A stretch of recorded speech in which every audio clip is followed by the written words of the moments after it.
tenía mucha curiosidad en saber desde el punto de vista de las personas que gestionan la librería, ¿no?, cómo están viviendo este momento. Las crisis son constantes y los cambios son constantes, tienes que estar adaptándote. Muchas veces ellos venden su música como música libre de derechos de autor, y los derechos de autor siempre te tienen que repercutir, sobre todo cuando se utiliza tu música sincronizada en un contenido audiovisual. La mayoría de personas que usan estas plataformas no saben esto. No. Y lo que miran es lo que le puede salir más económico. Me voy a un compositor que me sale más barato, pero claro, y al final he tenido que hacer yo un sound-alike de una música de librería. Un segundo antes de que arranque el episodio, porque quiero comentarte que Scala Freelance no es solo un video podcast, sino que es una comunidad audiovisual. Por eso hemos creado una comunidad de WhatsApp privada donde compartimos todo lo relacionado con este proyecto. Es nuestro centro neurálgico de toda la información relevante. Ahí encontrarás información sobre el lanzamiento de nuevos episodios, contenido extra que no encontrarás subido en ningún sitio y también información sobre eventos presenciales que hagamos para hacer networking. Así que ya sabes, si quieres sacarle el máximo partido a este contenido y formar parte de una gran comunidad de profesionales del audiovisual, únete a esta comunidad simplemente haciendo clic en el enlace de la comunidad que te voy a dejar en la descripción de este episodio. Es gratuito, no hay spam y creo que tiene mucho valor. Así que nos vemos dentro. Ahora vamos con el episodio. Bueno, Arturo, encantado de tenerte aquí en Scala Freelance, hoy en este café freelance que estamos haciendo. Lo primero, agradecerte, por supuesto, el tiempo que nos vas a dedicar en esta charla. Y la verdad que tenía muchas ganas de charlar contigo. Estábamos haciendo una pequeña conversación previa de todas las cosas que son muy interesantes de comentar en esta conversación, porque creo que está sucediéndose una serie de cambios brutales en la industria y hemos analizado cómo estaba evolucionando el mundo de las plataformas de creación de librería, ¿no?, de las plataformas de librería de contenido, desde el punto de vista siempre de los creadores, que es la parte que seguramente la mayoría de compañeros que estén por aquí pues se sientan más identificados, pero tenía mucha curiosidad en saber desde el punto de vista de las personas que gestionan la librería, ¿no?, cómo están viviendo este momento. Entonces, antes de entrar en el meollo y ponernos todo esto, creo que lo primero que debemos hacer es que nos cuentes quién eres, quién tenemos aquí delante y nos cuente un poco, en concreto, cómo funciona tu librería, nos cuentes un poco el background para que así se entienda luego mejor todo lo que nos vayas a contar. Sin problema, Ángel. Ante todo, gracias a vosotros o a ti por tenerme en cuenta. Llevamos ya años conociéndonos digitalmente, pero nada más. Entonces es un placer verte la cara y estar aquí. Y gracias por tenernos en cuenta directamente, a Music Library y a mí en concreto. Bueno, pues yo soy Arturo Lea, soy socio fundador y a la vez director o CEO de la empresa Music Library, ANSFX. Yo tengo aproximadamente unos 35 años de experiencia en gestión y desarrollo de negocios, junto a lo que es en sí una amplia trayectoria profesional como dentro de lo que es la producción de contenidos y musical. Y también estoy muy especializado en lo que son planes estratégicos y ventas y crecimiento sostenible, que es la idea que me mueve en todo, la sostenibilidad. Y bien, Music Library como tal, Music Library en SFX, se fundó en el 1999 y llevamos aproximadamente 25 años facilitando lo que es el uso de la música para sincronización sobre todo tipo de contenidos. Somos inicialmente, nuestra principal función era, nuestra principal representación fue el catálogo de música de Audio Network, que es un catálogo que inició su recorrido en Inglaterra y que era una pequeña empresa familiar, pero que luego ahora se ha convertido en una gran multinacional al cabo de los 21 años que llevan de trayectoria. Entonces, subeditamos y representamos en exclusiva para España este catálogo que es potentísimo, y luego a su vez también subeditamos otros catálogos, también representamos y subeditamos a artistas independientes y a compositores también alternativos, y lo que intentamos hacer siempre es facilitar, como hemos dicho anteriormente, el uso de la música para sincronización audiovisual. A través de lo que es en sí una división que creamos hace 10 años, que denominamos Acorde, lo que hacemos también es ofrecer todo tipo de servicios de supervisión musical. ¿Esto qué es? Pues composición, buscar compositores, buscar estudios, negociar derechos de música preexistente, cerrar proyectos, el segmento musical de un contenido audiovisual al 100% a través de lo que es en sí nuestros clientes, que a la vez son nuestros proveedores, porque nosotros tenemos como clientes casi más de 4.000 clientes aquí en España y en Latinoamérica, pues desde compositores a músicos, a productoras de postproducción, a productoras, a grandes multinacionales, a Pepito Pérez que hace corporativos, etcétera, etcétera. Y lo que hemos hecho ha sido crear dinámicas de trabajo. Entonces, a través de esta experiencia y estos años de trabajo hemos creado estas sinergias para más o menos ofrecer lo que es en sí música y la importancia de la música dentro del concepto de audiovisual y facilitar el uso de esta música. Entonces, por supuesto, respetamos mucho la labor de los músicos y compositores originales porque nosotros también lo somos. Entonces, a veces lo que ha pasado muchas veces con lo que es en sí música de producción es que la gente tenía muchos prejuicios, sobre todo hace unos años, ya no tanto, pero hace unos años pensar en música de producción o música de librería era malísimo, porque era malísima esta música. Sin embargo, ahora pues podemos decir que la música de librería es casi a veces mucho mejor de un concepto barato de lo que es en sí música de composición o original. E inclusive hay que tener también muy en cuenta lo que es en sí la música comercial, que a veces se utiliza mucho en el audiovisual. ¿Por qué? Porque la música comercial muchas veces cuesta muchísimo sincronizarla y luego es muy difícil averiguar si va a haber un permiso del uso de esa música comercial. Entonces nosotros lo que hacemos es, el uso de una música, siempre hemos pensado que el uso de una música no excluye el uso de otra. Entonces la música de librería ahora mismo, la música de producción, tiene unas funciones y tener estas herramientas pues facilita enormemente lo que es en sí la producción audiovisual. Yo desde el punto de vista como creador, en este caso, sí que veo esto que tú comentas de la evolución que ha tenido en la música de librería y la concepción de la música de librería. También porque es cierto que la calidad que se ha ido exigiendo en la música de librería cada vez ha sido más alta y es que hay música de librería con música de súper primer nivel, si a lo mejor hablamos de cosas orquestales grabados con orquestas reales, o sea, que digamos que el nivel de calidad de la música de librería yo creo que ha ido aumentando tanto que ya ese estigma un poco que podía existir se ha dejado de lado. Yo te puedo hablar de Audionegro como tal. Audionegro nosotros lo descubrimos cuando tenía solamente 300 temas, pero nos dimos cuenta que la producción era increíble. O sea, eran temas orquestales producidos grabados en Abbey Road con orquestas sinfónicas y una calidad increíble. Entonces nos fuimos allí a decirles, oye, queremos representaros y subeditaros. Y fuimos los primeros subeditores internacionales de Audionegro. Luego eso ha cambiado, ha ido creciendo muchísimo y tal, pero bueno, inicialmente Audio Network como tal rompió lo que era el esquema muchas veces, o fue uno de los catálogos que rompió el esquema de lo que era el concepto de música de librería. ¿Por qué? Porque primero lo que hicieron fue respetar mucho la labor de los compositores, porque los hicieron accionistas de la propia empresa. Y luego además reparten los derechos directamente entre los compositores. Cuanta más música se sincroniza, más ganan los compositores.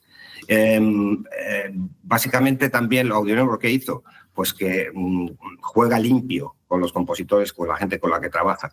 Y además la calidad que impone en sus producciones es increíble, como te digo. Son todos los géneros, todos los estilos, pero luego se graba todo en Abbey Road, casi todo, lo que es sinfónico o épico, con la Filarmónica de Londres, por ejemplo, en CSA Sound, en Nueva York. Entonces, le ponen un cariño y una calidad increíble a la música que luego ofrecen. Y luego lo que hace Audio Network, y en ese día fue una ruptura total, porque antes de que existiera Audio Network, la mayoría de los catálogos de música de producción tenías que hacerte un máster para utilizar la música. Si lo sincronizabas la música en un spot de televisión, tanto dinero, pero en estas franjas, tanto dinero, en esta comunidad, tanto dinero. Si va a internet, pues más. Y ahora, yo me acuerdo las primeras plantillas que teníamos de tarifarios, yo decía, yo es que me muero aquí. Audionegro lo que dijo, bueno, pues por una cantidad determinada ya lo tienes todo. O sea, directamente, no hace falta. Si es para televisión, pues a lo mejor es más caro. Si es para un spot de publicidad, es un poquito más caro también. Pero realmente a través de una tarifa plana, podríamos decir, podrías utilizar toda la música que quieras para sincronización en un contenido que se negocia y luego queda cubierto de todos los derechos para emisión multiplataforma en todo el mundo y para siempre. Y eso rompió el modelo de negocio que se estaba estableciendo. Y ahora, pues casi todos los catálogos son lo que denominamos easy licensing, directamente one-stop shop, que significa que la música queda cubierta para todo, sin problemas, pero eso no pasaba antes. Y eso han empezado a hacerlo ahora muchos catálogos copiando Audio Network. Lo que pasa es que muchos de estos catálogos nuevos no tienen la experiencia y los años de trayectoria que tiene Audio Network y no tienen 300.000 títulos y amplían 1.000 títulos cada mes porque se están grabando constantemente. Entonces, a ese nivel hablo de Audio Network, pero puedo hablar de otros catálogos que se están lanzando que son muy buenos también. O sea, Universal, por ejemplo, la música de producción de Universal es increíble también, pero ahí ya son más tiquismiquis con relación a los usos. Te van a pedir básicamente muchas cosas más de las que pedimos nosotros, por ejemplo. Y nosotros lo que hacemos también a través de los otros catálogos alternativos que ofrecemos y con los artistas y con los compositores con los que trabajamos es que les pedimos que cedan lo que es en sí los derechos para sincronización, lo que son los derechos autorales y luego de autorales y fonográficos para si se sincroniza cualquier cosa con su música. Y de esta manera se facilita mucho al productor, a la productora, que luego no tenga problemas de reclamaciones de usos. Entonces, en ese sentido, es lo que hacemos copiando el modelo de Audio Network. Nosotros lo hemos aplicado también a nuestros propios a otros catálogos que también subeditamos y que también representamos. Y vale. con la que trabajamos exactamente igual. O sea, Arturo, por entender bien y que quede claro también para toda la audiencia, digamos que Music Library and SFX es una subeditora de Audio Network donde gestionáis el catálogo en exclusiva en España, pero también tenéis vuestros propios catálogos, ¿no? Sí. O gestionáis vuestro catálogo interno. Y básicamente para aquellas personas que a lo mejor no sepa muy bien cómo funciona todo el sistema de estas plataformas, ellos hacen una labor de comunicación entre la parte de las productoras, que normalmente tienen una necesidad de, oye, necesito poner música para sincronizar normalmente en un vídeo, y los creadores musicales, ¿no? Los músicos o compositores, lo que sea, donde ellos gestionan y intentáis, no supongo, facilitar o poner en contacto a ambos bandos para que todo el mundo esté de acuerdo y no haya fricciones o problemas, ¿no? Nosotros, de todas maneras, lo que ofrecemos es un catálogo. O sea, el catálogo es de acceso público, directamente tú entras y si te gusta un tema y lo quieres utilizar, lo pillas y ya está. Lo que pasa es que nosotros lo que hacemos es cargamos un cargo de sincronización, una tarifa de sincronización por el uso de esa música dentro del contenido determinado, de acuerdo al contenido que se vaya a realizar o sincronizar con esa música, pues tiene un coste u otro, y directamente lo que hacemos es informar luego a la gestora de derechos de autor, en este caso la SGAE en España, pero bueno, también lo informamos si es un artista colombiano, que ahora mismo estamos representando a varios, pues directamente les decimos, mira, que esto se ha sincronizado aquí, tu música se ha sincronizado aquí. Entonces, él ya se encarga básicamente de buscar para que reclamar sus royalties, los royalties que pueda generar el contenido en el que se ha sincronizado la música. Y con Audio Network exactamente igual, nosotros licenciamos, o sea, lo que hacemos nosotros es licenciar música, o sea, dar permiso para que la música de distintos creadores, compositores y catálogos se sincronice en una producción determinada y que luego esa producción genere los royalties correspondientes que vayan directamente al autor. Entonces, es lo que hacemos. Y luego lo que hacemos también es poner en contacto a pues, productoras de cine o productoras de publicidad, etcétera.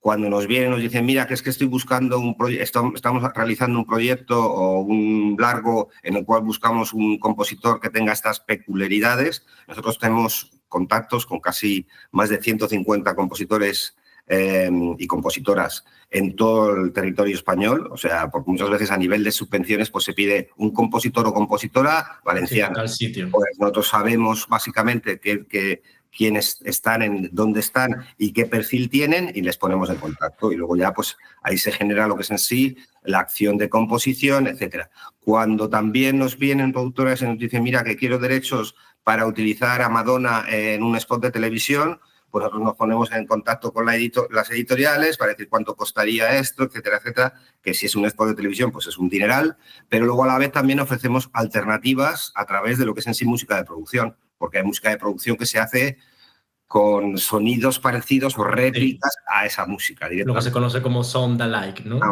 Que se parezca lo máximo posible. Parezca, pero que bueno, no llegue a ser un plagio, pero realmente pues, en todos los catálogos de música de producción se pueden encontrar cosas que son muy parecidas a determinados artistas, etcétera, aunque sean completamente distintas. Entonces, si tienen el mismo aire, se puede dar ese sentido. Luego, además, nosotros a nivel de oferta, a nivel de música, en nuestros catálogos podemos ofrecer lo que es en sí todos los stems, podemos ofrecer, o sea, la gente cuando tiene ya el permiso por nuestra parte de utilizar la música puede editar esa música como quiera. Mientras no la registre en las gestoras de derechos de autor y solamente acredite a lo que es en sí el compositor, no va a haber ningún tipo de problema. Nosotros, si están disponibles, les facilitamos stems para que hagan las ediciones correspondientes, para que metan un tema en loop, para que acorten o recorten.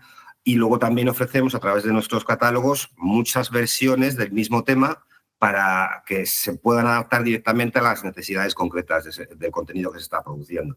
Entonces es algo que a ese nivel no todos los catálogos ofrecen ese tipo de servicios, además de asesorar, además de estar 24 horas, 7 días a la semana, porque realmente a mí me llaman a veces a las 12 de la noche un editor que tiene que cerrar algo al día siguiente y me pide selecciones y yo pues atiendo porque entiendo que pasa esto. Y luego, bueno, pues lo que hacemos también últimamente estamos internacionalizándonos bastante, sobre todo enfocándonos en LATAM, porque allí hay muchísimo talento musical y estamos trayéndonos a compositores, artistas, etcétera. Y bueno, y la verdad es que disfrutamos con nuestro trabajo por ahora. Hombre, yo creo que desde luego hacéis una labor brutal en cuanto a acercar la música y facilitar que la música se sincronice con los productos audiovisuales. Y en este caso nosotros ahora mismo estamos hablando de música, pero habrá muchos otros compañeros que están interesados en el formato bueno, de creación de contenido de librería, pero a lo mejor es de vídeo. Y en este caso, claro, la música tiene muchas particularidades porque tiene esa parte de derechos de autor que quizás sea un poco la parte más compleja de nuestro negocio, ¿no? Que la parte de autoría está ahí y no vale...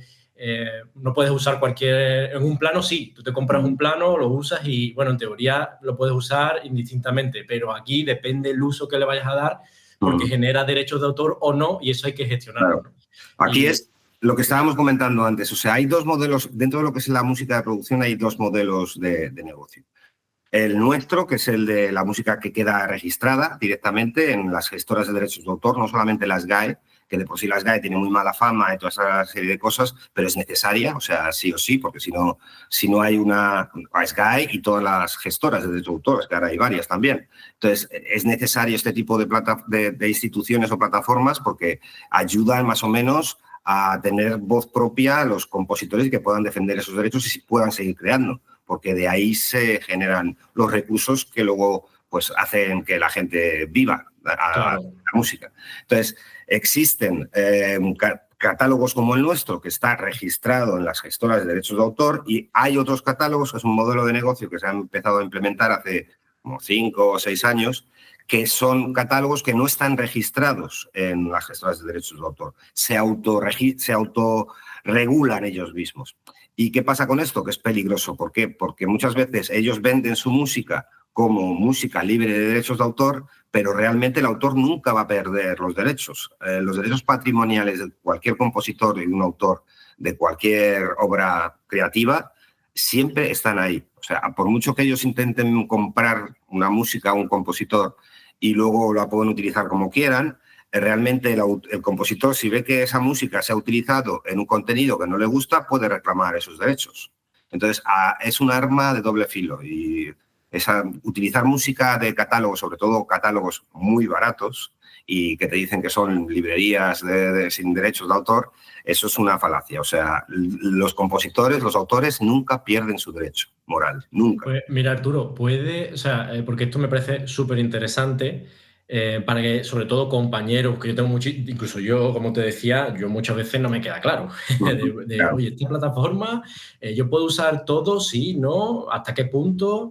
Entonces, esto que acabas de explicar bastante bien, sí que me gustaría, si lo puedes definir como muy claro, oye, si pones, o sea, una cosa es royalty free, ¿no? Que ponga royalty free, que es libre de royalties, y otra cosa es que a lo mejor, vale, el derecho fonográfico quizás no lo tengas, pero sí el derecho editorial, es decir, como autor, la autoría, sobre todo si eres un creador en Europa, eso no te lo pueden revocar nadie. Y puede quitar nadie. Yo creo que sí, porque puedes hacer te pueden hacer contratos buyout de decir, oye, tú ya nunca más vuelves a ser el autor de esto y Sí, se acabó. Lo que haces, pero ¿qué pasa? Si tú vendes tu música a este nivel, cobras todo lo que vayas a perder luego de royalties, entonces sería un dineral. Pero en Estados Unidos se hace muy constantemente. En Estados Unidos se hace de forma constante. Además, eso afecta mucho la labor de otros compositores. Y entonces no puedes como para que quede muy visual para las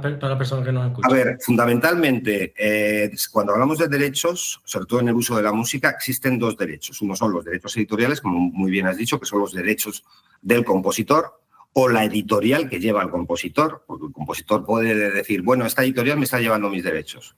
Entonces, esos derechos son irrefutables. Los derechos patrimoniales del compositor no se pueden renunciar a ellos, a no ser que vendas esa música, pero entonces tú das ese derecho a la persona a la que se lo vendes directamente. Entonces, esa persona pasa a tener los derechos. Pero bueno, en ese sentido, por mucho que tú vendas música a un catálogo, por ejemplo, los derechos de autor siempre te tienen que repercutir, sobre todo cuando se utiliza tu música sincronizada en un contenido audiovisual. Entonces, esa música cuando lo que no está, por ejemplo, la música de librería, la que está registrada no cede derechos autorales y fonográficos, pero no de comunicación pública. ¿Qué significa esto? Que cuando una televisión o una plataforma emite el contenido en el que se ha sincronizado tu música, esa plataforma tiene que llegar a un acuerdo con las gestoras de derechos de autor para pagar una cantidad por el uso de esa música y por los beneficios que genera a la cadena, o a la cadena, a la plataforma como tal. Y son ellos los que pagan a la gestora, no son las productoras que han producido el contenido. Entonces, en ese sentido, nuestro modelo es ese, que directamente nosotros registramos la música dentro de las gestoras y existen esos derechos fonográficos y esos derechos autorales que luego se reparten a través de royalties por parte de lo que es la comunicación pública de las emisoras. Pero hay otros catálogos que directamente no registran la música, pero se autorregulan. ¿Y qué pasa? Que ellos venden la música, meten a varios o piden a un compositor que les componga algo, se lo compran, en teoría, por una cantidad determinada, y luego pues meten a varios músicos de estudio en un estudio determinado, producen la música y la lanzan a través de una plataforma. ¿Qué pasa? Cuando se adquieren esta música y se sincroniza, normalmente estos catálogos te van a decir, bueno, el coste es bajísimo, son 200 euros durante todo el año. Pero ¿qué pasa? Si luego tú utilizas esa música o tiene mucho éxito ese contenido determinado y lo quieres subir a una plataforma determinada que no sea, por ejemplo, digital, y lo quieres subir a televisión o hacer un spot o hacer cualquier cosa, primero tienes que renovar lo que es así esa licencia con ese catálogo y a su vez posiblemente te pidan 20 veces más. Entonces hay que tener mucho cuidado en ese sentido. En hecho, luego, además, perdona, quiero puntualizar. Claro, lo que pasa es que luego cuando eso se sincroniza y se emite, esos compositores no van a recibir absolutamente nada. Quien se lo lleva todo es la empresa. Claro, aquí quería yo puntualizar que la mayoría de personas que usan estas plataformas no saben esto. No. Y lo que miran es lo que le puede salir más económico. Al final lo barato sale caro. Yo te lo digo por cuestión. Nosotros tenemos muchos clientes que nos dicen, es que yo me voy con tal o con cual, que no quiero dar nombres, pero me imagino que la gente me conoce directamente, porque es que es muchísimo más barato con vosotros. Bueno, primero, el nivel del catálogo, la calidad casi siempre es fatal. La música se agota en nada, en 10 usos, porque es el mismo tipo de música constantemente.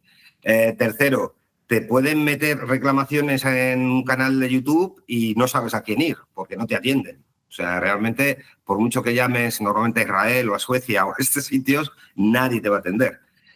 Segundo, de pronto tú dices, bueno, he metido esto a nivel digital, pero ahora lo voy a subir a televisión. Te vienen y te empiezan a decir que tienes que pagarles el triple de lo que les has pagado previamente. Entonces, es algo que nos pasa con muchos clientes que nos dicen, es que lo hacemos con estos catálogos que son tan baratos porque lo barato, pues mira, es que los presupuestos están muy mal.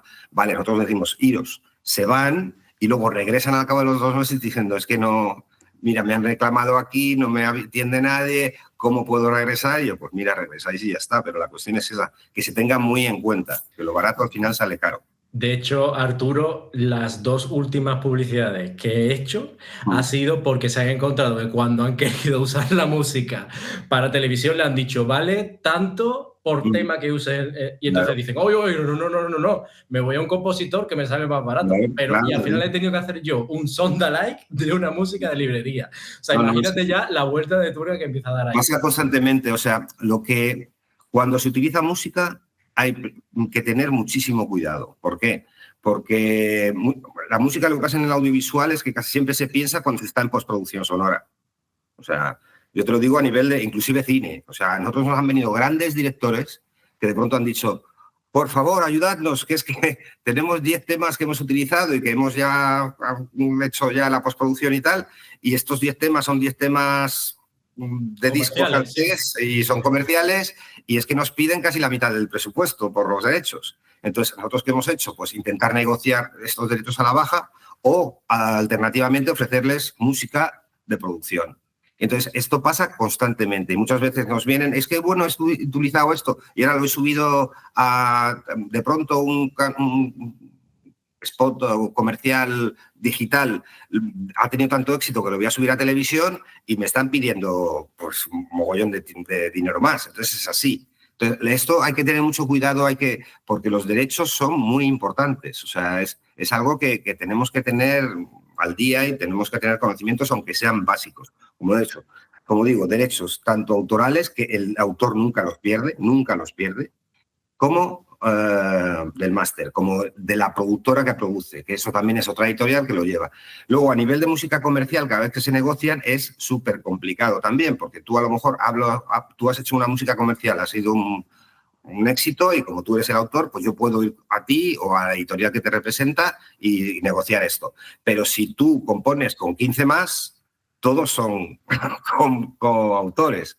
Y tengo que negociar con cada uno de ellos. Entonces, cada vez que se utiliza música comercial, ahora mismo nosotros tenemos varias series de televisión que estamos negociando derechos pues, para músicas de Estados Unidos de los años 60, 70, etcétera, y nos encontramos con que a lo mejor un tema tiene 15 derechohabientes. O sea, porque Sony compró parte de un porcentaje de los derechos de este tema. Los compositores eran 15 y cada uno tiene una editorial. Y es complicadísimo, hasta encontrar directamente a quién puedes hablar y que directamente te digan este es el coste, esta es la tarifa y este es el permiso, o que te digan no, que a veces te pueden decir no y ya te han desbaratado todo.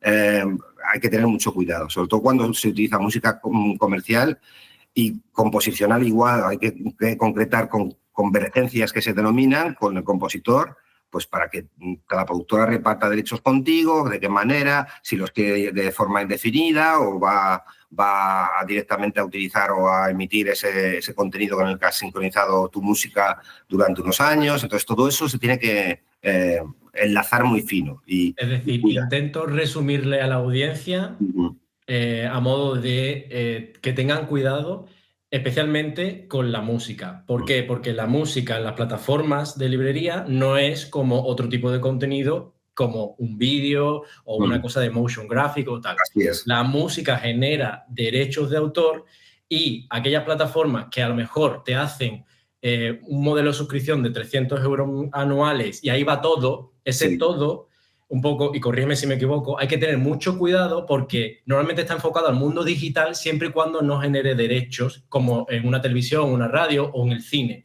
Pero en el momento en el que esa música, por lo que sea, acabe teniendo éxito, puedes encontrarte con una reclamación que levante la mano el autor que hizo esa música y diga, oiga, yo quiero cobrar esto. Claro. Y entonces de repente te veas en un lío digamos, bueno, de abogados o de problemas legales, ¿no? Por así decirlo. Entonces, aquí un poco yo creo que lo que se puede sacar en claro es que cuando haya que sincronizar música para proyectos audiovisuales potentes, donde haya un presupuesto medianamente decente y tal, siempre es recomendable ir, si se va a usar música de librería, lo interesante es ir a música de librería que te pueda asesorar lo primero, que tengas un contacto personal de, oye, por aquí, por acá y tal, porque suele haber muchos, ya te digo, los editores, yo he sido editor de vídeo, claro, a ti te dicen, pon un tema, y claro, tú te coges un tema comercial de, yo qué sé, de cualquier artista top del momento, claro, el spot queda brutal, claro, pero cuando luego te encuentras que, oye, venga, vamos a llevarla a la tele, y bueno, alguien te dice, oye, pero tú tienes los derechos de esto, ahí saltan todas las alarmas, y como tú dices, suele ser en el último momento ya cuando están a punto de darle a exportar o a subir a la plataforma o a enviárselo. Entonces, el mensaje que yo creo que habría que mandarle a toda la comunidad que nos escuche que se dedica a lo visual es cuidado con la música y bueno, en el caso de los derechos de autor no se pierden, como dices bien tú, Arturo, en este caso, y que si se gestiona a través de plataformas que sí que siguen el cauce legal de tener todo controlado, todo bien atado, todo bajo contrato y demás, pues ahí sí que te asegura de que no vas a tener problemas futuros, ¿no? Así es. Oye, espera, antes de seguir con el episodio, déjame recordarte algo. Y es que en la comunidad de WhatsApp de Scala Freelance es donde está toda la información relativa a este proyecto. Y además es gratuito, hemos pensado en tu privacidad para que nadie pueda ver tu número de teléfono y no es un grupo de WhatsApp donde se abarrota de mensajes y se convierte en un infierno. Así que bueno, te animo a que te unas a esta comunidad, que dentro de esa comunidad rellenes el formulario donde añadas tu información de contacto, tu información profesional, porque así podrás unirte a una gran comunidad de profesionales del audiovisual y usaremos toda esta información que nos vayáis dejando para generar futuras sinergias y eventos de networking. Sin más, simplemente te repito que para meterte en esta comunidad simplemente te tienes que ir a la descripción de este episodio y ahí encontrarás el link para unirte a la comunidad directamente. Bueno, y ya no te molesto más, volvemos al episodio. Es importantísimo lo que es en sí la labor de supervisión musical. O sea, se tiene que tener muy en cuenta la música desde el minuto cero antes de la producción, sobre todo si hay un gran presupuesto. Y luego, fundamentalmente, si quieres mover un contenido, moverlo a nivel público, general, tienes que licenciar, tienes que pedir permisos, tienes que pagar lo que corresponda y tener mucho respeto a lo que es en sí la labor de lo que es en sí los autores y compositores. Porque mucha gente, yo cuando empecé, había gente que me llamaba por teléfono y me decía, yo es que nunca he pagado derechos de composición y de música, yo nunca he metido aquí. Claro, en aquella época no había el control que hay ahora. O sea, ahora mismo nosotros, por ejemplo, a través de una herramienta de software, monitorizamos absolutamente toda la música que se utiliza y que cuando detectamos que no está licenciada, directamente sabemos a quién ir o reclamarlo. La reclamación y se abre. Directamente. Claro. Entonces, eso pasó. Yo recuerdo cuando se implementó la política de copyright de lo que es en sí Google, cuando Google adquirió YouTube. Al principio la gente metía ahí vídeos con música comercial y luego empezaron a saltarle los avisos, a cerrarles los canales, etc. Y no puedes monetizarlo. ¿Qué pasa ahora aquí? ¿Qué pasa? ¿Qué pasa? Y entonces decíamos, porque hay una política de Google, que es política de Content ID directamente, que detecta este uso y que te va a pedir una cantidad determinada. Entonces no puedes monetizarlo, no puedes, o te meten publicidad a ellos, etcétera, etcétera. Entonces esto es lo que hay que tener mucho cuidado en ese sentido. Genial. Y en ese sentido hay que tener mucha confianza con la gente con la que se trabaja. Y normalmente os puedo asegurar una cosa, nosotros trabajamos con muchos compositores, con muchos catálogos, etcétera, y son gente muy legal. Y realmente es lo que vale al final. Es que, Arturo, yo creo que la mayoría de errores que se cometen en este caso, que saltan, es por desconocimiento, no por mala fe. No, sí. Es más bien porque, pues yo qué sé, yo he mirado lo más barato que he encontrado o es que yo no sabía que había que hacer esto, ¿no? Pero para eso está precisamente esta charla que estamos haciendo, para que aquellos compañeros que se dediquen al audiovisual, y sobre todo aquellos de la parte de postproducción y también producción, tengan muy en cuenta toda esta parte a la hora de la música. Vamos a pasar a otra parte, una vez que ya creo que ha quedado claro cómo funciona el mundo de las plataformas, en este caso musicales de librería, y también creo que te has descrito bastante bien cuál es tu función y cómo funciona Music Library and SFX en este caso, y me gustaría saber cómo ha sido la evolución de este sector.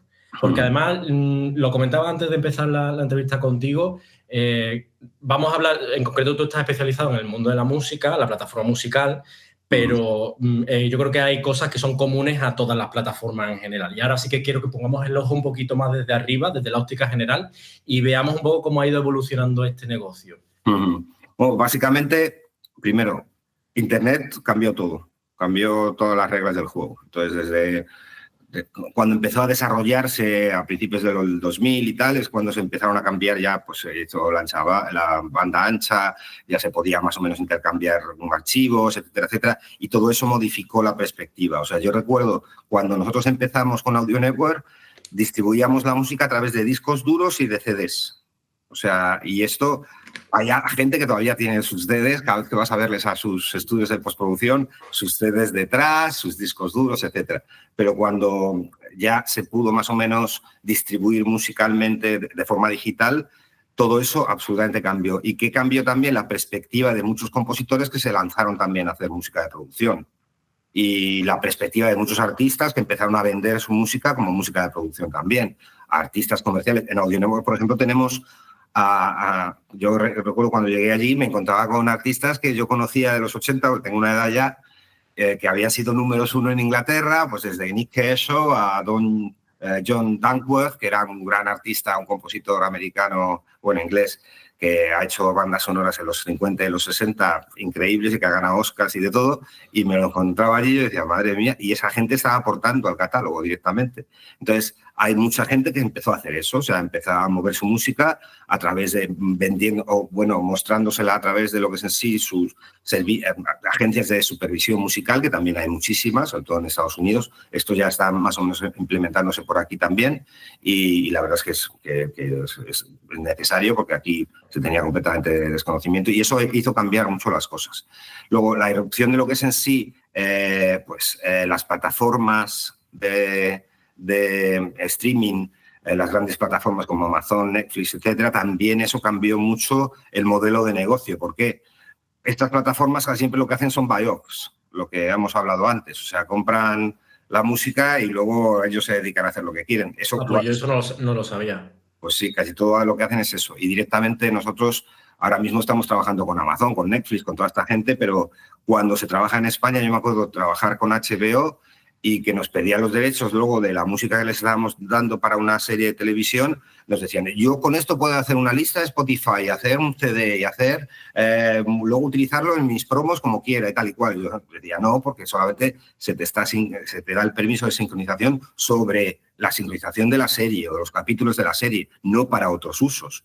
Entonces, esto se puede hacer en Estados Unidos, pues que se haga en Estados Unidos, pero aquí no, al final acaban entrando por donde tienen que entrar, pero bueno, la cuestión es que eso pasa muy a menudo y eso cambió la forma de vender, porque tienes que vender a distintas productoras que trabajan con estas grandes plataformas, porque se atomizó absolutamente todo lo que es en el sector. O sea, antes nosotros teníamos 15 clientes, pero de pronto Amazon pues va a utilizar nuestra música y nos pilla lo que es en sí una tarifa plana.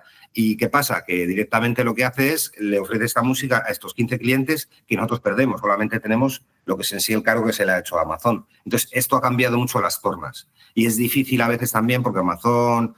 Netflix es más honrada, pero Amazon, por ejemplo, normalmente no manda los Q-Sheets que son necesarios a las gestoras de derechos de autor para que se reparten derechos, hay que estar mucho encima de ellos, etcétera, etcétera. Entonces, esto está cambiando las tornas y es una lucha constante.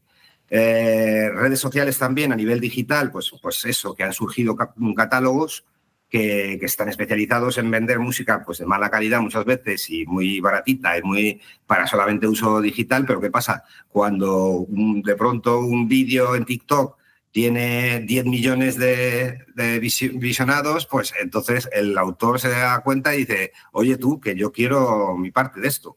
Entonces, ahí también eso se ha modificado mucho a nivel, porque se están creando espacios y marcos legales que directamente son muy necesarios y se tienen que controlar. Y luego con la IA, pues ya no te cuento. IA ahora mismo es una herramienta. Yo, como te he comentado antes, yo lo veo un poco sobrevalorado porque luego al final todas estas cosas que han pasado antes también se veían como amenaza, pero luego al final la IA está ayudando a hacer música. O sea, ayuda a crear. Y además ayuda y facilita, es una herramienta que ayuda y facilita a crear. Pero la creación no es un producto. O sea, realmente la IA lo que hace, al no tener un factor humano, podríamos decir, no es una creación, artística. Entonces, en ese sentido, hay que tenerle, se puede utilizar, ofrece lo que es en sí muchas ventajas a nivel de herramienta, pero también muchos retos. ¿Por qué? Porque no sabemos luego al final diferenciar entre lo que es en sí un autor o un compositor musical de lo que es en sí una máquina o un algoritmo que directamente está cambiando absolutamente todo. Y entonces, bueno, lo que hay que hacer aquí, y es algo que realmente se está empezando a luchar, sobre todo a través de grandes gestoras de derechos de autor como PRS en Inglaterra, que están haciendo campañas de lo que es en sí regulación de lo que es en sí la inteligencia artificial para composición, imponiendo a gobiernos e inclusive a plataformas de Internet o YouTube, por ejemplo, están estableciendo pautas para que pues, el Content ID declare directamente lo que es en sí cada uno de los usos con relación a la música que sea sincronizado en contenidos. Entonces están haciendo mucho, ayudan mucho para que se marque lo que es en sí las pautas a estas grandes plataformas de IA que realmente en Estados Unidos y en China, como hemos hablado antes, están ya pero completamente desfocadas. Aquí por lo menos yo creo que se llegará a un momento en el que desde Europa se regulará de una forma bastante más fehaciente y más buena lo que es en sí el uso de la IA. Pero bueno, realmente, como digo, siempre lo que es en sí el uso de la IA y la composición de IA es un producto, pero no es una creación artística, o por lo menos no debe ser considerado como tal. A pesar de que si te hace sentir bien y de pronto crean un hit de estos increíbles y es IA, pues mira, si te gusta, te gusta. Hay varios vídeos en Internet que luego si quieres paso enlaces que realmente pues es verdad, se tiene razón. O sea, si te gusta, al final te gusta, es así de sencillo. Entonces, a ver, yo creo que has descrito muy bien la línea de tiempo del desarrollo, ¿no? Donde empezamos con los CD, luego llega la época del streaming, primero el streaming digital de audio, pero luego ya llega el momento de las plataformas, ¿no? Claro. Que ahí eso sí que yo creo que rompe con todo lo que anteriormente estaba muy controlado, que era el tema de los derechos de autor, porque se había llegado ya a unos acuerdos con las televisiones de todos los países del mundo, las radios y todo esto, donde se declaraba, oye, yo he usado 30 segundos de esta canción. Entonces, si tú lo tenías registrado en tu gestora de derechos de autor, le decían a la gestora, oye, hemos usado el tema de fulanito 30 segundos. Entonces, la gestora recaudaba y se lo entregaba a fulanito. Pero, claro, con las plataformas, esto que tú has comentado así un poco por encima, que es la parte de los buyout, es que por lo que yo he logrado entender, ahora las plataformas lo que hacen es, mira, yo no quiero pagar derechos de autor a nadie, yo lo que quiero hacer es un buyout y ya está, y hacer con todo mi producto audiovisual de mi plataforma lo que quiera. Es decir, como tú decías, puedo sacar luego un CD musical, luego puedo hacer lo que... O sea, que puedes tener 20.000 millones de usos al margen de lo que es propia y estrictamente el producto audiovisual que se vaya a crear, ¿no? Eso es por donde creo que he entendido que va... Sí, es así. O sea, lo que pasa es que, bueno, en teoría están encima de ellos. Las SGAEs correspondientes o las PRS están encima de ellos constantemente y hay instituciones que están encima de ellos constantemente. Pero como son tan gordos y tan grandes, pues realmente pueden hacer lo que les dé la gana. ¿Qué pasa con YouTube? A ver... ¿Qué genera YouTube para los compositores? Muchas veces poquísimo. Sí, es un poco como Spotify y todo esto que... Google paga lo que ellos consideran y además que no informa de lo que se utiliza. Porque... Ahí es cierto que existen herramientas como de Content ID, que tú también lo has comentado antes. Básicamente, para todos aquellos que no sepáis qué es como una huella digital que se crea de tu audio, ¿no? De tu forma de audio. Se crea una huella digital, eso se sube a una plataforma y esa plataforma rastrea por todo el contenido de Internet y va encontrando coincidencias. Entonces te dice, oye, se ha usado tu música aquí, ¿no? Y te lo va archivando. Pero es cierto que, claro, en el mundo del streaming hablamos de de que a lo mejor tener 1 millón de reproducciones es 100 euros, no sé, una cosa o sea, está muy desproporcionado, ¿no? Céntimos. O céntimos. O sea, y yo creo que en el mundo fíjate, en el mundo de las plataformas de contenido como Prime, Netflix, todo esto, sería súper sencillo tenerlos controlados, porque ahí sí que ves cuántas personas han visto ese producto, en qué momento.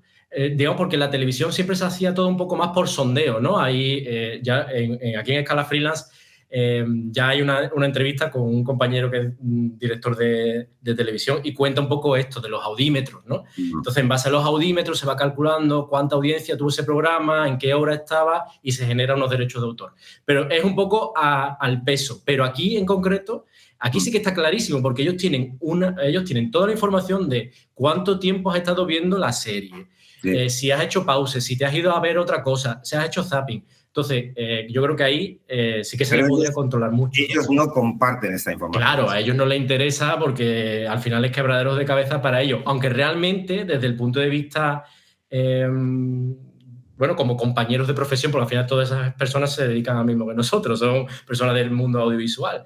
El tema de los derechos de autor no afecta a la productora, ni siquiera afecta, bueno, a ellos sí como plataforma, porque obviamente se están lucrando de enseñarle el producto a personas, ¿no? Que están pagando una cuota por ver su plataforma.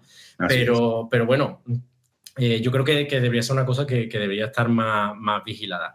Y ahora, por hacerte un apunte en el punto de la inteligencia artificial, has comentado bien, bueno, que crees que todo va un poco enfocado a cómo se regule. Y que va un poco ahí, ¿no? Que intentar regular, oye, una cosa que se ha creado con una máquina que simplemente le has puesto, hazme una canción de tal y lo ha hecho sin ningún tipo de intervención humana. Pero claro, a mí me surgen aquí varias cosas desde el punto de vista de creador. Y tanto para mí que hago audio, en este caso música, como para personas que hagan imágenes. Esa inteligencia artificial, para llegar a ese punto de crear eso, ha tenido que primero aprender y estudiar toda la música del mundo, o yo no sé con qué se habrá entrenado eso. Que yo sepa, no sé si vosotros en algún punto se os informa como plataforma de, oye, vamos a empezar a entrenar, porque a mí, por ejemplo, sí me ha pasado en una plataforma en la que estoy, me han empezado a llegar royalties porque están entrenando a una inteligencia artificial con mi música, una cosa que yo en ningún momento he aprobado. Claro. Ni me había enterado de que eso estaba pasando, pero están viendo ahí como un modelo de negocio de, oye, pues ahora vamos a empezar a venderle nuestro catálogo a inteligencias artificiales para que aprendan y saquen tal. Entonces, en ese punto, ¿en qué punto está vuestra plataforma? ¿Cómo ves el futuro? Todas las plataformas de generativas de lo que es en sí IA, todas beben de recursos externos, beben de recursos, o sea, de recursos que ya existen y que tienen sus derechos. Entonces, por eso, de lo que hablaba antes, se tiene que legislar todo esto de una forma clara. Y esto va a tardar, pero se hará. Yo estoy seguro de que se hará, porque al final siempre se hace. Pero nosotros, de las plataformas con las que trabajamos, AudioNetwork sobre todo, utilizamos IA, pero para generar búsquedas de música dentro del catálogo. Nosotros no hemos entregado la música para que estos, podríamos decir, agregadores de contenido estudien o desarrollen IA. Pero sí, por ejemplo, hemos implementado herramientas dentro de lo que es el catálogo, por ejemplo, de AudioNetwork. Al menos conscientemente, ¿no, Arturo? No, conscientemente estoy seguro de que no, porque además... O sea, que lo mismo, que igual en Spotify habrán cogido Spotify, habrán cogido todo tipo de catálogos, a saber, ¿eh? Sí, pero como te digo, o sea, si tú sabes que están haciendo eso, tienes derecho patrimonial de decir, esto es mi música y no quiero que la utilicéis para que luego me hagan 5.000 copias. Claro. Entonces, que no, en AudioNetwork y los catálogos con los que trabajamos tampoco. Luego ellos hagan algo aparte, pues no lo sé. Sí están estudiando. Lo que sí hacemos, por ejemplo, en el catálogo de AudioNetwork, y que en muchos catálogos también se hace, es tú ahora mismo puedes buscar música. Si tú tienes un sonido en particular que te inspira una productora que quiere un creativo, un director de cine que, mira, quiero hacer una escena en que hay una cabaña y esté lloviendo y hay algunos patitos. Pues pones ese prompt dentro de lo que es en sí el catálogo de AudioNetwork y te sale música que yo lo he probado y es increíble porque es que suena a escena de caballo de madera con patitos y lloviendo. O sea, suena así. Entonces, sí, pero bueno, yo creo que eso es utilizar la IA como herramienta para, pero no generativa. Por eso digo que lo que hay que hacer es establecer un marco legal que ayude a que no se utilice música, porque luego al final todas estas plataformas que utilizan todos los contenidos que tienen derechos de autor, todas están bebiendo de esos contenidos para formar. Yo sé, porque también hay gente que trabaja con nosotros, bueno, con los que colaboramos y tal, que están enseñando a las IAs. O sea, meten contenidos para enseñarles en ese sentido. O sea, hay gente que casi todos trabajan a nivel freelance para empresas estadounidenses y están metiendo contenidos, están haciendo cosas de este tipo.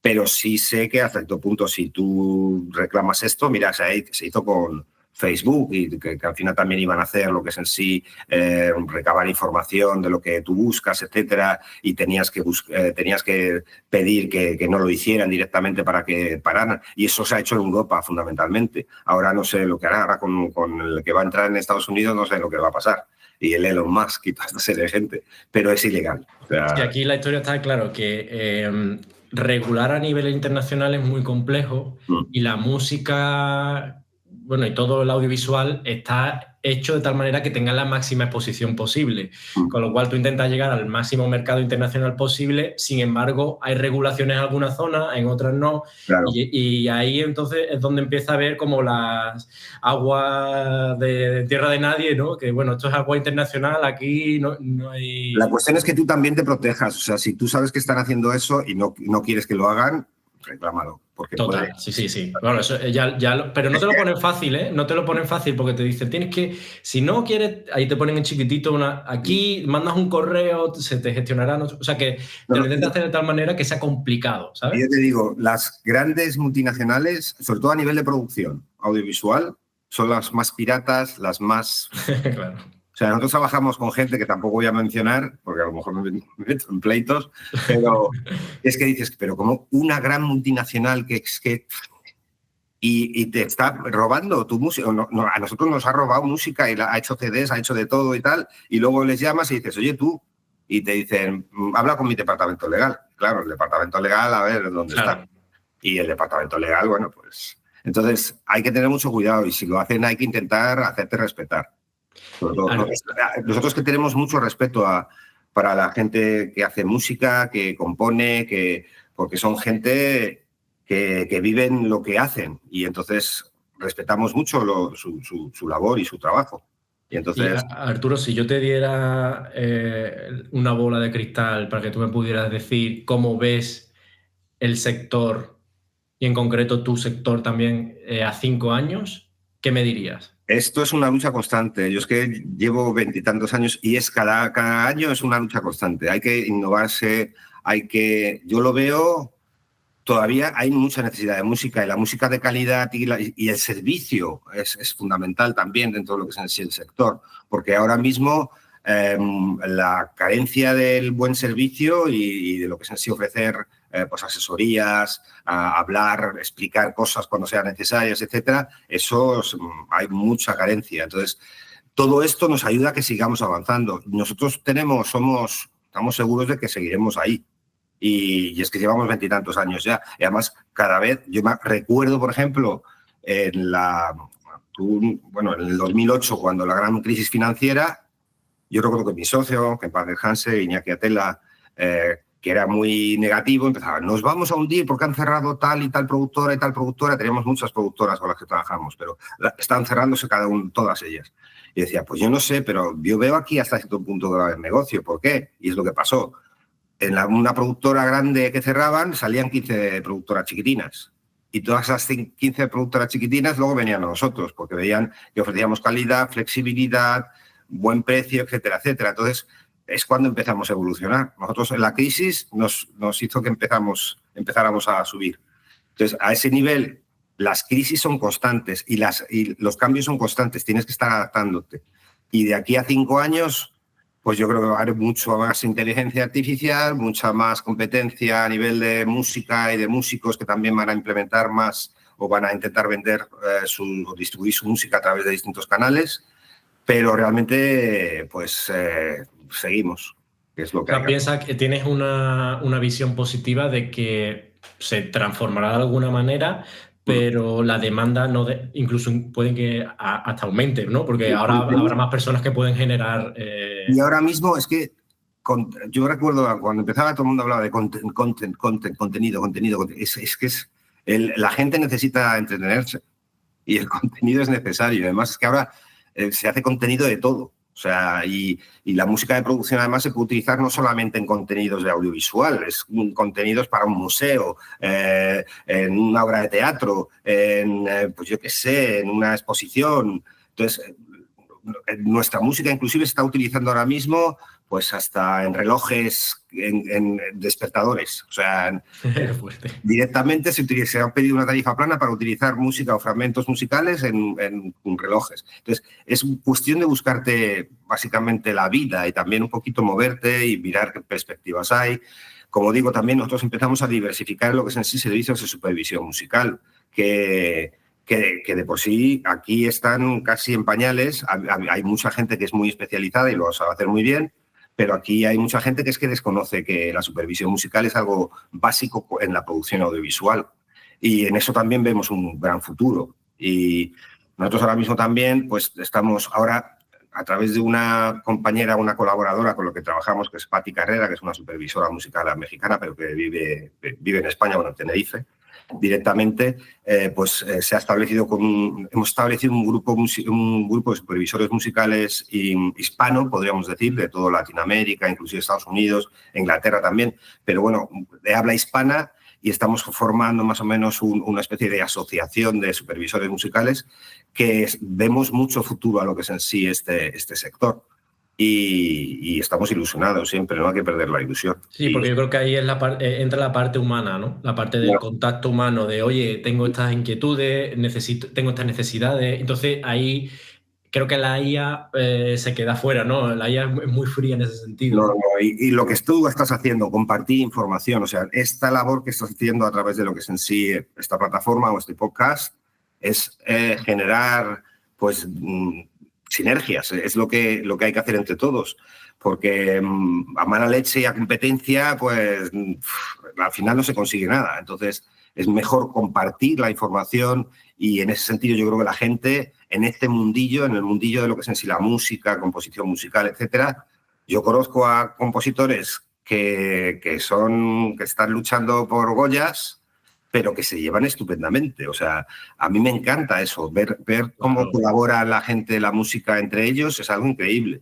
Es que ¿sabes qué pasa? Que yo creo que, y un poco también va enfocado a por qué estoy creando esto de Scala Freelance, ¿no? Al final estamos todos en el mismo barco, lo que te comentaba al inicio. Claro. Si es que todos tenemos las mismas preocupaciones, las mismas inquietudes, los mismos miedos, y todos además luchamos con las mismas situaciones cuando estamos trabajando, ¿no? Entonces es una tontería intentar darle un codazo y quitarte de medio a compañeros que al final, de hecho, yo trabajo más con compañeros que con clientes. Al final mis propios compañeros son los que, oye, tengo esta necesidad, me echas un cable aquí, me echas un cable acá, o yo cuando no tengo alguna necesidad contacto con un compañero, más que, y de ahí realmente es de donde surge la magia, ¿no? De una persona piensa de una manera, tú lo complementas de otra, y al final ahí es donde se enriquece un poco esto. Arturo, ¿dónde te pueden seguir y saber un poco más sobre ti? A ver, sobre mí, a través de las redes sociales de Music Library como tal, y lo que es en sí, por ejemplo, Instagram, siempre ahí presentamos lo que estamos haciendo a nivel de charlas, presentaciones. Nosotros colaboramos desde hace ya 15 o 20 años. Empezamos colaborando con festivales pequeñitos, pero ahora mismo estamos colaborando con grandes festivales, grandes mercados, a nivel de lo que es en sí, pues charlas, a nivel de hacer una labor didáctica sobre supervisión musical, derechos, etcétera, o el uso de la música. Entonces, si vais a Instagram y buscáis, pues os digo ahora mismo, pero es que no recuerdo, como yo no llevo este... Yo te tengo en Music Library, que es el Instagram. En Instagram lo tenéis ahí, luego también estamos... Lo dejaré aquí. Sí, ahí estamos, os presentamos lo que hago yo, lo que hace mi marido, lo que hacen mis compañeros y compañeras. Ahora mismo pues estamos colaborando con clústeres audiovisuales, pues tanto de Galicia como de Cataluña. Ahora mismo yo estoy en Canarias, soy afortunado, vivo entre Madrid y Gran Canaria, y aquí la gente se mueve de una manera increíble a nivel de producción, y el clúster audiovisual de Canarias no paran. y además son muy generosos también con toda la producción. Entonces, aquí estamos trabajando muchísimo y ahora viene el Festival de Las Palmas, que tiene mecas y también colaboramos ahí, damos charlas, damos premios, el Docs Barcelona, trabajamos con hasta Locarno, el Festival de Cine de Locarno, a través de Acorde estamos yendo allí y hablamos, damos charlas y damos un premio a proyectos que están desarrollándose, etcétera. Entonces, bueno, para averiguar sobre nosotros, redes sociales a nivel de Instagram, LinkedIn, Facebook también y Twitter. Twitter estamos constantemente informando acerca de lo que es en sí pues temas que vamos a hacer o desarrollar, o también lo que es en sí el mundillo de la supervisión musical o lo que es en sí la música de producción. Desde luego, con todas las cosas que hacéis, yo creo que merece la pena echarle un vistacillo porque tenéis un montón, no paráis de publicar cosas, os estáis moviendo mucho. Queremos tener una política de bajo perfil, porque aquí si sacas mucho la cabeza te la cortan normalmente. Pero en ese sentido sí nos gusta colaborar. Sobre todo también colaboramos a través de All Content, tenemos un brazo de producción que también es editora musical, que se llama All Content y que hemos producido varios cortos, un documental, etcétera. Cuando vemos un proyecto que vemos que a lo mejor podemos ayudar en algo o aportando música de forma gratuita o inclusive a nivel de financiar parte de lo proyecto en el que creéis. Sí, y los que más o menos nos llevamos bien con la gente en ese sentido, porque hay mucho divo también y mucha diva. Ya, claro. Entonces, cuando hay buen rollo y tal, y intentamos ayudarles como sea, pues inclusive a veces nos los llevamos a ferias o a mercados, etcétera, para que lo presenten. Entonces, en ese sentido nos gusta mucho, como decía antes, ser generosos, porque así nos movemos todos al final. Es que es lo que dices tú. Al final, todos los clientes son proveedores a la vez. O sea, es así. Claro. No es... Y Arturo, ¿hay algún libro, podcast, algo que te haya hecho en algún punto que quieras recomendarle a la audiencia? Que digas, oye, mira, esto está bueno. No tiene por qué ser del audiovisual, ¿eh? Sí, a nivel de podcast, casi todo lo que miro yo siempre es audiovisual. Hay una serie de podcasts de Spanish Screenings y si vais a la página de Spanish Screenings a través de YouTube, si buscáis el podcast de Spanish Screenings, ahí hay una serie de podcasts que son muy interesantes acerca de la inteligencia artificial en la producción audiovisual, acerca de la música. Ese lo hice yo en el Festival de Málaga hace un par de años con una supervisora musical que es Patti Carrera, que te he comentado. Te pediré el link, ¿vale? Ahora cuando... Los compositores. Si quieres yo te mando el link, espera un momentín. Para poder compartirlo con los compañeros. Un momentín, que creo que tengo los links aquí. Sí. Te voy a mandar 3 links, que son varios. Uno que habla también de inteligencia artificial. Ahí los vamos a colocar en la descripción del vídeo. Cuando lo subamos, los colocamos los links que nos pasan. ¿Dónde lo meto? Puedes mandarlo si quieres aquí mismo en la mensaje de llamada y yo lo guardo. Chatear con todos aquí, vale. Aprovecho también para los compañeros que estáis dentro, si tenéis alguna duda que os gustaría comentar con Arturo en estos últimos minutos, pues podéis abrir micro y comentarle, pues si tenéis alguna duda en particular que creáis que pueda ser interesante. Genial, Arturo, ahí los tengo. Nos comenta Javier que es muy interesante.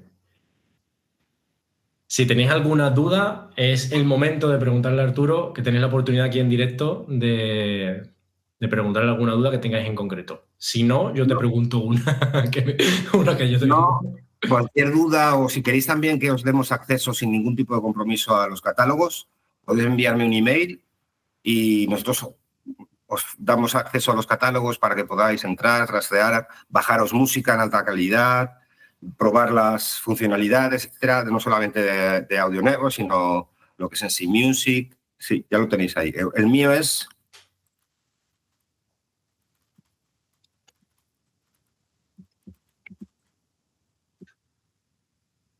Ahí está. Como os digo, podéis contactar conmigo, me solicitáis lo que es en sí acceso y yo os facilito acceso sin ningún tipo de compromiso. Luego, si queréis utilizar música para sincronización en algún contenido, nos llamáis y hablamos. Pues yo creo que ahí no voy a compartir tu email, ¿vale?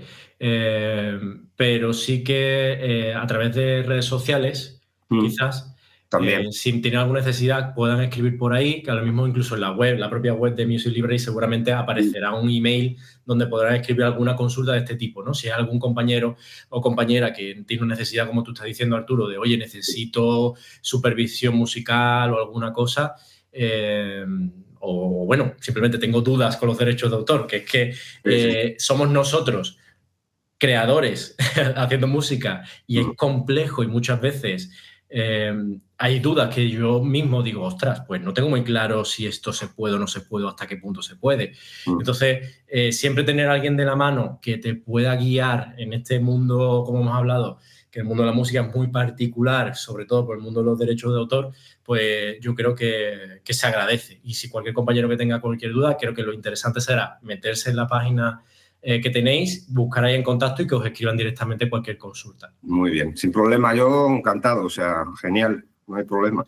Bueno, pues Arturo, no te quiero robar más tiempo, muchísimas gracias por tu tiempo, de verdad, yo he aprendido muchísimo, espero que también los compañeros hayan aprendido mucho y hayan entendido cómo funciona realmente todo este mundo de las librerías, pero también en concreto de las librerías musicales. Y yo creo que vamos a abrir ahí, hemos abierto un melón, sobre todo porque yo tengo muchos compañeros que no se dedican a hacer música, que 1000 veces me han venido con librerías y catálogos de, oye, es que yo pago solo esto, y me dice, y yo mismo me he leído las condiciones y he dicho, joder, aquí pone que supuestamente lo cubre todo. Y entonces a mí ahí me generaba como, pero ¿cómo puede ser que una misma plataforma rival, ¿no? Por así decirlo, te cobre tanto y tú solo cobres esto? Aquí algo pasa, algo hay detrás del telón que no se está viendo. Hay que tener mucho cuidado directamente, yo os lo digo. O sea, como os digo, hay clientes que se han ido y dicen esto es carísimo y luego regresan, esto es baratísimo en comparación de lo que vengo, ¿no? Entonces, por eso tenemos mucha confianza nosotros, porque como te digo también, ofrecemos calidad de servicio y somos colegas. Queremos que la producción se haga y cuanta más mejor. ¿Por qué? Porque luego al final se beneficia a todo el mundo. Yo creo que aquí hacéis también una labor muy importante, todas las plataformas en general, y es que nos permitís a creadores tener acceso a producciones que de otra manera no podríamos obtener. Es decir, yo subo la música a tu plataforma y tú de repente me la colocas en una película porque el editor se la ha descargado, le ha gustado mi track, y entonces yo de repente estoy expuesto a una producción que de una manera a puerta fría, con un correo, nadie nunca me hubiera ni siquiera llamado para eso, ¿no? Entonces yo aquí sí que veo una oportunidad aún para los creadores de contenido, tanto sea de vídeo como de audio, y yo creo que has explicado muy bien, a mí por lo menos me ha parecido que has explicado muy bien cómo funciona toda la escalera y las diferencias que hay entre lo que es derecho de autor, lo que son los derechos fonográficos, lo que es una producción comercial, y yo creo que ha quedado bastante claro. Así que te agradezco mucho. Gracias, Ángel, y todos gracias a vosotros, básicamente, por escucharme. Seguro que todos los compañeros que más tarde se conecten y vayan viendo este vídeo cuando esté subido y demás, le pondrán comentarios de que, oye, le ha servido mucho y gracias a este momento con Antiguo Arturo han aprendido algo que le puede ahorrar muchísimos dolores de cabeza y legales y de dinero. Sí, sí. Además, o sea que creo que es una inversión, verse este podcast y este trocito es una inversión muy, muy rentable del tiempo. Sin más, Arturo, muchísimas gracias de nuevo. Gracias a vosotros. Y aquí estamos, si necesitas algo más. ¿Vale? Venga, gracias. Lo dejamos aquí. Chao. Hasta luego. Bueno, espero que te haya gustado este episodio, que te esté gustando el contenido, y si es así, simplemente te pido que te suscribas al canal, que te suscribas donde lo estés escuchando, donde lo estés viendo, que comentes, que nos dejes comentarios para ayudarnos con el algoritmo a que cada vez tenga más alcance este proyecto y así poder seguir atrayendo a grandes profesionales del sector audiovisual y seguir generando una comunidad cada vez más grande de profesionales. Así que solo te pido un segundo de tu tiempo, un comentario, un like, un compartir, lo que sea que nos ayude con el algoritmo para que entre todos hagamos de Scala Freelance una gran comunidad audiovisual.